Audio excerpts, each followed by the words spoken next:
Welcome to Money Talk with Tiff, a podcast where we discuss everything money from tips and tricks to current events. Follow me on my journey to become debt-free and meet other cool people along the way. I am your host, Tiffany Grant. Now let's talk money. Hey everyone, and welcome to another episode of the Money Talk with Tiff podcast. So today I'm super excited because we're talking about a topic that we have not covered on the podcast. Today I have Wayne Washington on the line, and with over 3 decades of managing operations in the trenches, running a successful business and speaking, Wayne's view of operational excellence is radically different. Wayne has learned operational excellence is not a destination, but an ongoing journey in pursuit of a company's strategic objectives.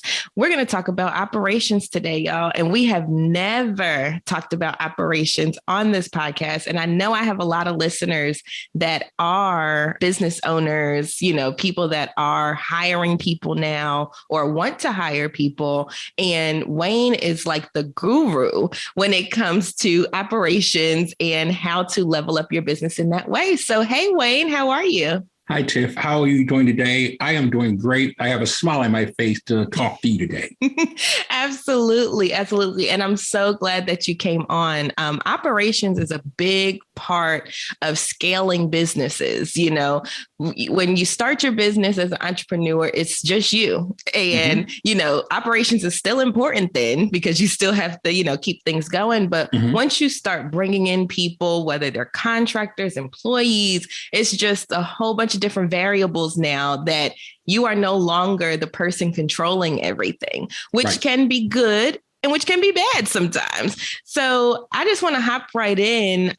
What are some things that you have seen in your experience that companies are typically misaligned on? Okay. I think the best way to start that is misalignment. And when you think about business, what are the 3 pillars of any and all business? I don't care what kind of business you're in. You have a strategy. In other words, where you're going to compete and how you define a win. You have a culture. That's the behaviors and attitudes your employees bring to work each and every day. And then you have operations. It's the who, what, when, and where, and why of how you're going to get things done on a daily basis. All 3 of those things need to be in alignment. And why I say that, why they all have to be in alignment, because they all share the same resources. And when you share the same resources and you want to utilize those resources effectively, and if you're not aligned, you're leaving money on the table because of what I say 3 things: disengaged employees, unnecessary complexity, and hidden costs. So when you're out of alignment with your strategy, your culture, and your operations, those 3 things, what I call value drains, because they're draining value from your bottom line, those 3 things of disengaged employees, unnecessary complexity, and hidden costs are there each and every day.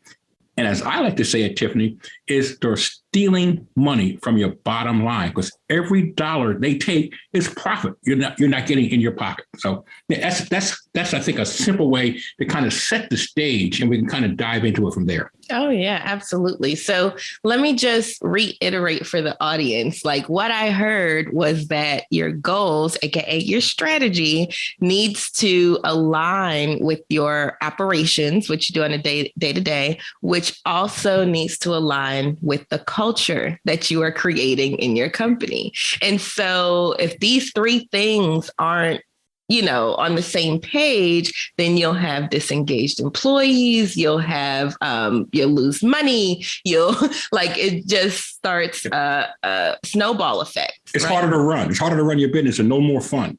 Oh, yes, absolutely. And so let's just start with the first thing, right? Okay. So like the strategy, when you're thinking about strategy, so when you're going in with your clients and things like that, what are some things that you ask your clients, that maybe my audience can ask themselves about their strategy? Okay. Well, and I think as we talk about this, do you prefer Tiff or Tiffany? Either way. Okay, because I rather use your name. The way I try to think about it, Tiff, is if you're not in alignment and you just focus on strategy and you at the behest of the other 2, that keeps you out of alignment. So when you look at strategy, you got to ask yourself, where am I going to compete and how do I define a win? But how you approach strategy is the key part. There are a lot of companies and business owners that feel, hey, this is my company. I found it. It's my money on the line. I'm going to tell everybody what to do. I mean, I say you do.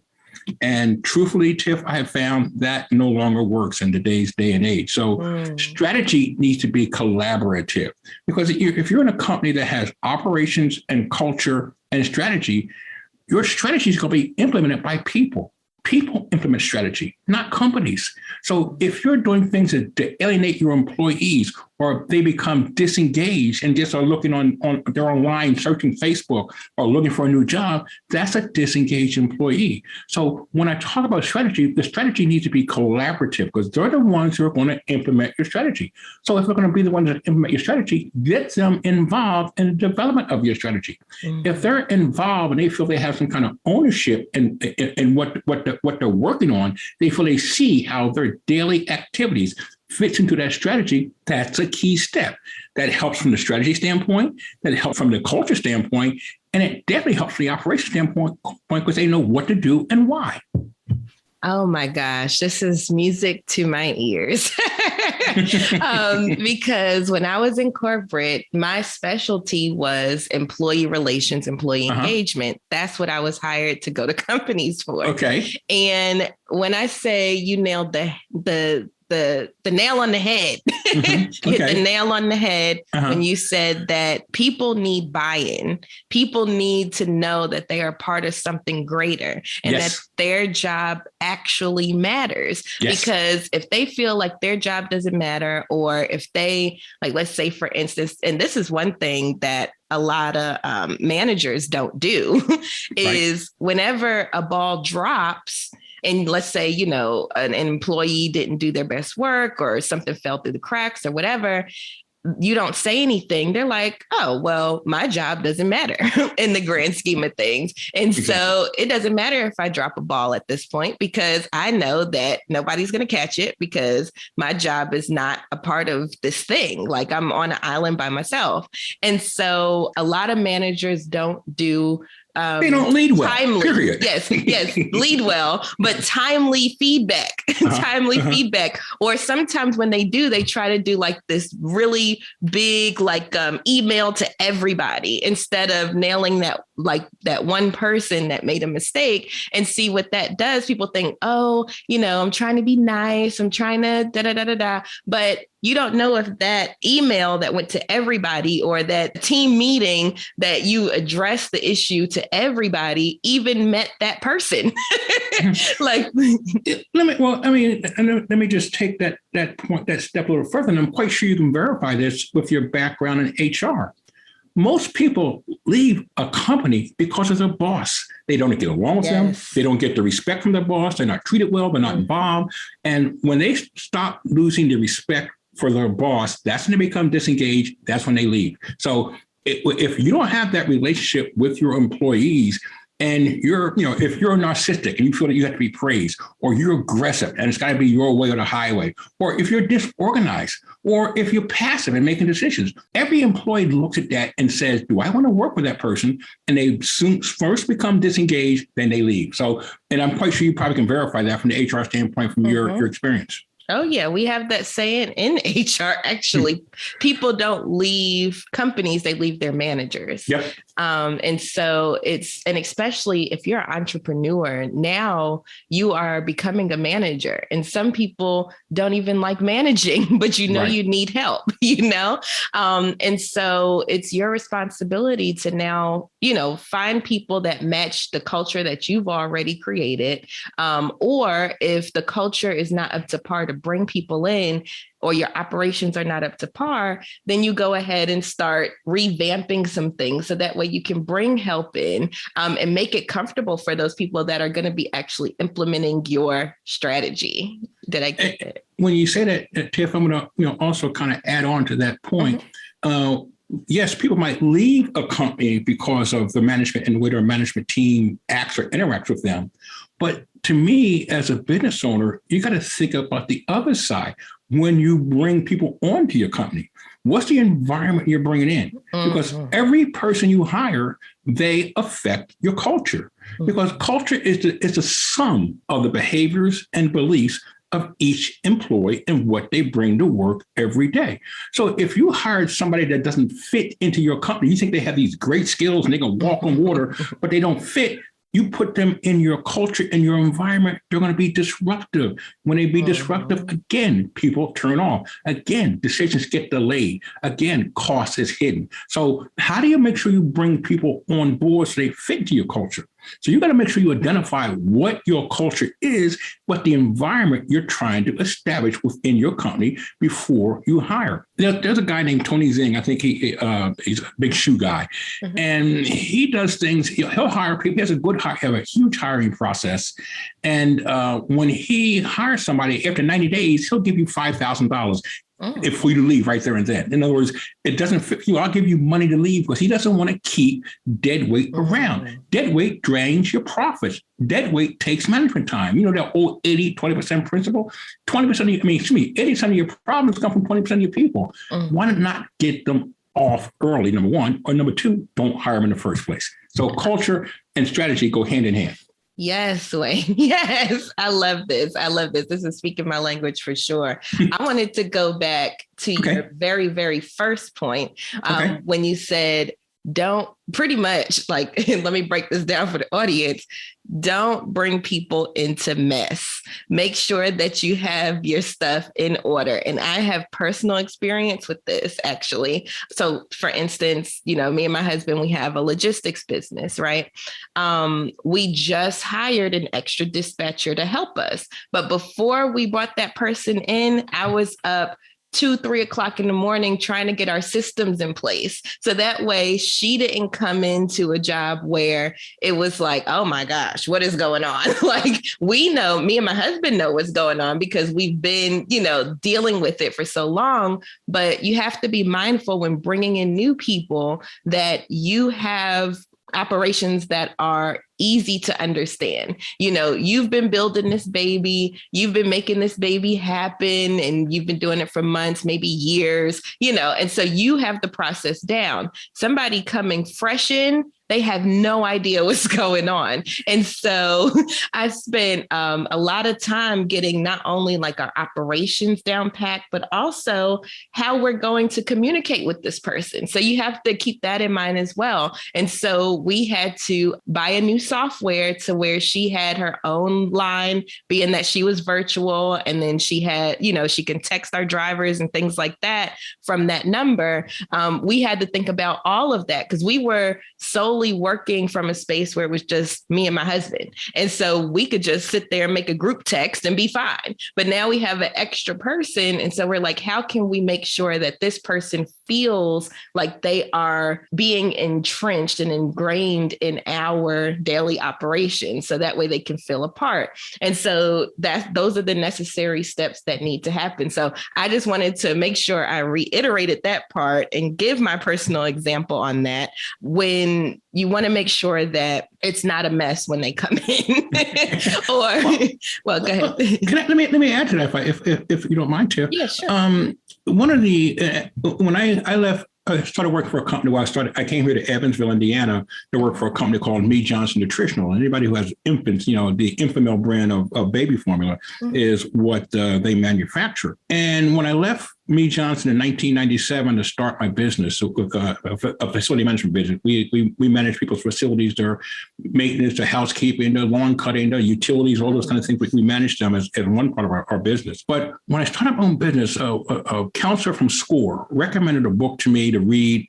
And that book has been my Bible, the basis of everything I've done from a business standpoint. And that book is called E-Myth Revisited by a guy named Michael Gerber. I think Michael might be passed by now, but the basic concept of the book is run your business with systems. You set systems up to run your business and hire people to run your systems.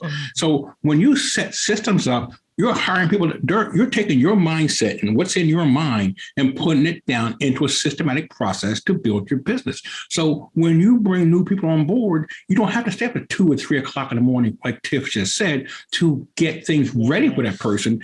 As you're developing your business, you're creating the systems and you're creating the processes that you're going to use, number one. And as you hire people over time, they're going to use. So as you bring new people on board, you have a roadmap to teach them their job. They they get on board a lot sooner. So that book and that concept helped me think a lot about what I want to do, because you don't want to be working in your business as an owner or a manager. You want to be working on your business. And that's a concept of the book. And working on your business, you're taking a step back and looking at, what do I have to do to make this business grow without me? And how you do that is systems, and you guide the people in your systems. Does that help? Oh my gosh. If you all could see me, like my head feels like it's about to fall off because I've been nodding so heavily over here.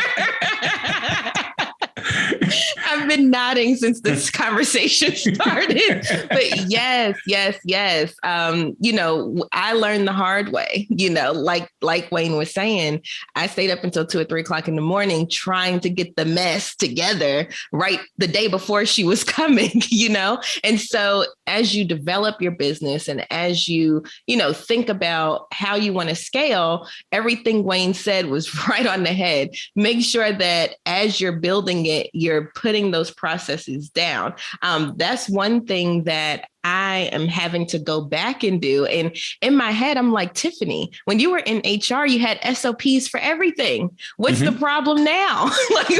Why don't you have SOPs for everything? Because that is very helpful. Like he was saying, when I was working in corporate, guess what? We had binders of SOPs and almost every single thing that could possibly happen had a procedure and had a process. When I was working at a call center, like very, very early in my career, we had a process. So when somebody calls in, we click, yes, that's the problem. Let's go through these steps. You all know you get frustrated when you get on the phone. You're like, I already did this, but they have to go through the process. That is how things work. And so thank you for that, because this is stuff that I'm going to take away immediately after this call.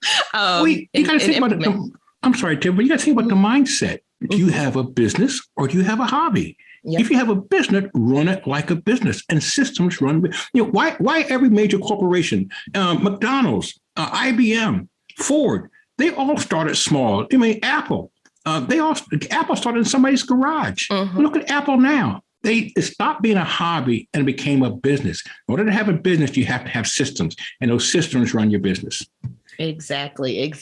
And I feel like this is actually a good point to end off on this high note, because if you took nothing else from this conversation, make sure that your strategy, your operations, and your culture align, because those are things that companies are generally misaligned on. And then that takes money from your company, disengages your employees, et cetera, et cetera. You don't want that to happen. Nope. And then on top of that, when you do have employees that you're bringing in, or contractors, if you decide to do 1099 for whatever reason, make sure that you're doing good hires. Because, we kind of glazed over that one, but make sure that you're doing good hires, because it could be detrimental to your company, to your, your employees become the face of the company. And so if you have people that aren't, in it to win it, they could sink it like that very, very quickly. And then also make sure that you are getting your operations in place, your procedures, your processes in place as you're building the company. So that way, when it does come time to bring somebody in, you already have all your ducks in a row and things are running smoothly from there. Did I catch it all, Wayne? You caught it all. And I started my company called Facility Management Engineering. But in 2016, I started adding another company called Grow Company Profits. And why I did that, people don't respect facilities, and people like to run the facilities into the ground, just fix it when it's necessary. So I started wondering, how do I work with CEOs and get the concept of strategy, culture, and operations in alignment? That's what the company growcompanyprofits.com. Growcompanyprofits.com is my website. All the things that Tiffany just talked about, feel free to go to my website and search through what I'm talking about. I teach you on the website how to make that happen. It's free. Just go and take a look at it. I once you get there, I also can help you align your systems and your operations and your culture. So the things we can do to help somebody, but information is knowledge, or knowledge is power. Get the information, know where you stand, and go from there. Exactly. And you just took the last piece out of my mouth. I'm sorry. No, you're good. I was going to ask, how can people get in contact with you? So we know the website, and I'll have that link in the show notes, everybody. Okay. So if you're interested, definitely go to the website. Are you on any social media platforms? Yes. How can people contact you? I have on LinkedIn, a LinkedIn profile, and it kind of marries what my business profile is. And I have email address, wayne@growcompanyprofits.com. And I think they're the two simplest way to get a hold of me. And if you have an interest, let's talk more, because this is hard to talk about such a complex subject of maintaining profitability over the long term. You can't do that in 15, 20-minute conversation. Exactly. It takes a more in-depth conversation. So feel free to reach out to me. Absolutely. So thank you so much, Wayne, for coming on the show. We had a wonderful conversation, and I'm so glad that you decided to share your expertise with my audience when it comes to operations and management. Thank you so much for coming on today. You are quite welcome. I enjoyed it. Thank you for listening to the Money Talk with Tiff podcast. For free resources and materials, head over to moneytalkwitht.com. And while you're there, why not sign up for our newsletter so you'll never miss an episode? Talk to you soon.